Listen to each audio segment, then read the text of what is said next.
بسم اللہ الرحمن الرحیم قال نبی صلی اللہ علیہ وآلہ وسلم انما الاعمال بالخواتم صدق اللہ العظیم وصدق رسولہ النبی الکریم صلی اللہ علیہ وآلہ وسلم۔ جناب نبی کریم صلی اللہ علیہ وآلہ وسلم کا ارشاد گرامی ہے، آپ نے فرمایا کہ اعمال کچھ ایسے ہوتے ہیں کہ جن کا دار و مدار خاتموں پر ہوتا ہے۔ جیسے آج بیان ہوا تو خاتموں پر جو ہے نا بعض دفعہ بیان انسان کے اعمال خاتموں پر ہوتے ہیں، یعنی بعض دفعہ ایسے بھی آیا کہ ایک آدمی نیک سے نیک اعمال اپنی زندگی میں 75 حج کر لیتا ہے، 70 حج کر لیتا ہے، مگر مرتے وقت کافر ہو کے مر جاتا ہے۔ اللہ تعالیٰ ایسی موت سے اور ایسی زندگی سے بچائے۔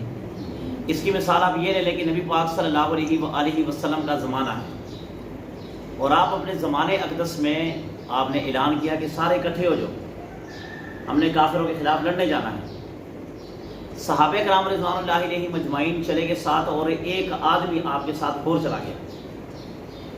جب یہ صحابہ کرام چلے گئے تو صحابہ کرام بھی لڑی جا رہے تھے اور وہ جو آدمی تھا نا وہ بھی لڑ رہا تھا، اور وہ اتنا جوش اور اتنا جذبے اور اتنے دل جوئی کے ساتھ لڑ رہا تھا، اتنے دل جوئی کے ساتھ لڑ رہا تھا کہ کئی کافروں کو اس نے قتل کر دیا، کئی کافروں کو اپنی وار سے، اور بڑا تیزی کے ساتھ لڑ رہا تھا۔ یعنی کہ ایک تلوار ایسی چلاتا تھا کہ مثال کے طور پر ایک ضرب سے ایک آدمی مر رہا تھا، اس کی ضرب سے 2 آدمی مر رہے تھے۔ صحابہ کرام بڑا رش کر رہے تھے، یار کیا کمال کی جنگ لڑ رہا ہے، بڑی بہترین جنگ لڑ رہا ہے۔ اللہ کے نبی نے جب اس کی طرف دیکھا نا تو آپ نے فرمایا کہ یہ بندہ جو ہے نا یہ مسلمان نہیں، یہ بندہ مسلمان نہیں۔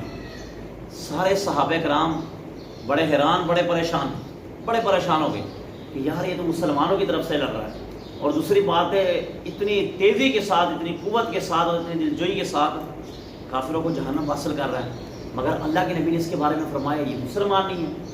سارے بڑے حیران ہوئے، مگر دیکھتے رہے، اس کو دیکھتے رہے کہ اس کا عمل کیا ہے۔ میں آپ کو حدیث کے مطابق آپ کو بتانا چاہتا ہوں کہ جیسے میں نے آپ کے سامنے حدیث پیش کی نا کہ انما الاعمال بالخواتم، انسان کا باہر والے جو معاملات ہوتے ہیں نا، اس کو نا اس نے حج کیے ہیں، اس نے عمرے کیے ہیں، اس نے کھانے کھلائے، اس نے مکان دیے، اس نے زکوٰۃ دیا، اس کو نہیں آخری اعمال اچھے کرنے چاہیے۔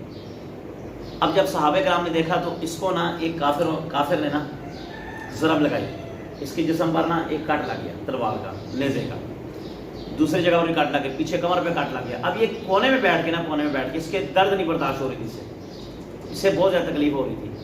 تو یہ تکلیف کو برداشت کرنے کے بجائے اس نے کیا کیا کہ ایک نیزہ پکڑا اور اس سے نا اپنی انگلیاں کاٹی اور انگلی کاٹ کر اپنے آپ کو خودکشی میں شامل کر دیا، قتل کر دیا اس نے آپ کو۔ تب صحابہ کرام نے کہا کہ اللہ کے نبی نے بالکل صحیح فرمایا۔ صحابہ کرام ویسے بھی اللہ کے نبی کی باتوں میں شک نہیں کیا کرتے تھے، اللہ کے نبی نے جو فرما دیا نا صحابہ کرام نے اس پر کبھی بھی شک نہیں کیا، مگر اس کی طرف دیکھتے رہے کہ یار اس کے بظاہر اعمال دیکھو اور اندر سے، تو اس نے آپ کو ختم کر دیا۔ خودکشی، اور خودکشی کیا ہے؟ حرام ہے۔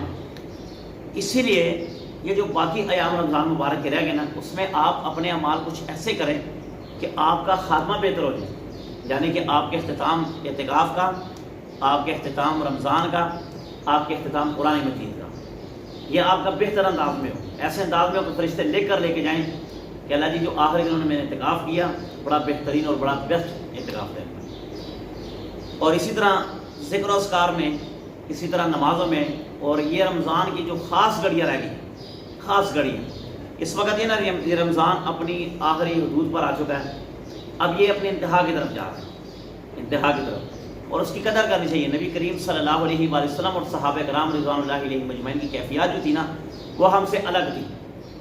جب رمضان جانے کو تھا نا تو صحابہ کرام رویا کرتے تھے، صحابہ کرام غمگین ہویا کرتے تھے، ایسے غمگین ہوتے تھے کہ جیسے ان سے کوئی قیمتی سرمایہ جو ہے نا وہ کوئی لے کر جا رہا ہے، قیمتی سرمایہ۔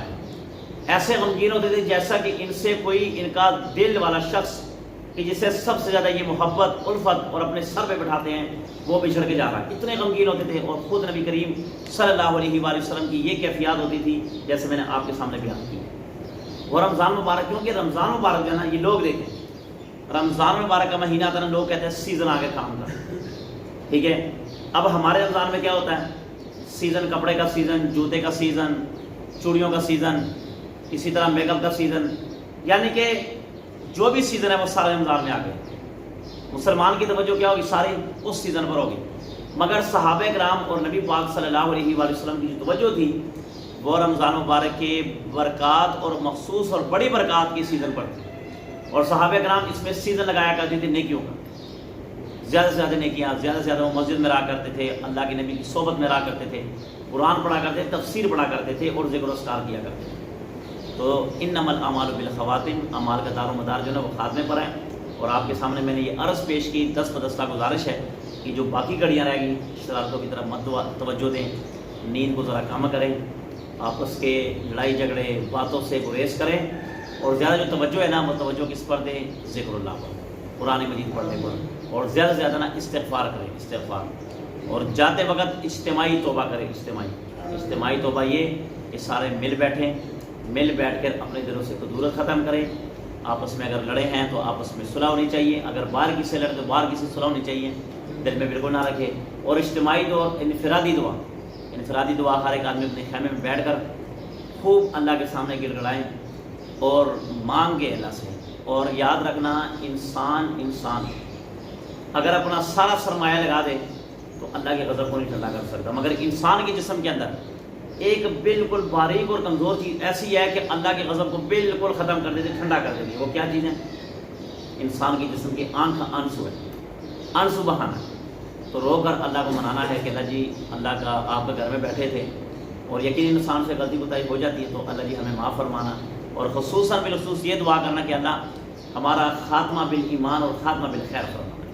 بسم اللہ الرحمن الرحیم، الحمدللہ رب العالمین والعاقبۃ للمتقین والصلاۃ والسلام علی سید الانبیاء والمرسلین۔ الہ العالمین جو کچھ کہا سنت پر عمل کرنے کی توفیق عطا فرمائے۔ الہ العالمین ہمارے پہلے کے اعمال اور ہمارے آخر کے اعمال اچھے فرمائے۔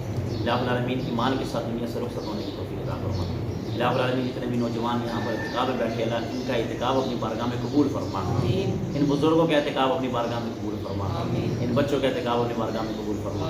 الہ العالمین یقیناً بالیقین انسان سے غلطی کوتاہی ہوئی ہوگی یا اللہ، غلطی کا پتلا ہے یا اللہ، ہماری غلطیوں کو معاف فرما، ہمارے غلطیوں سے درگزر فرما۔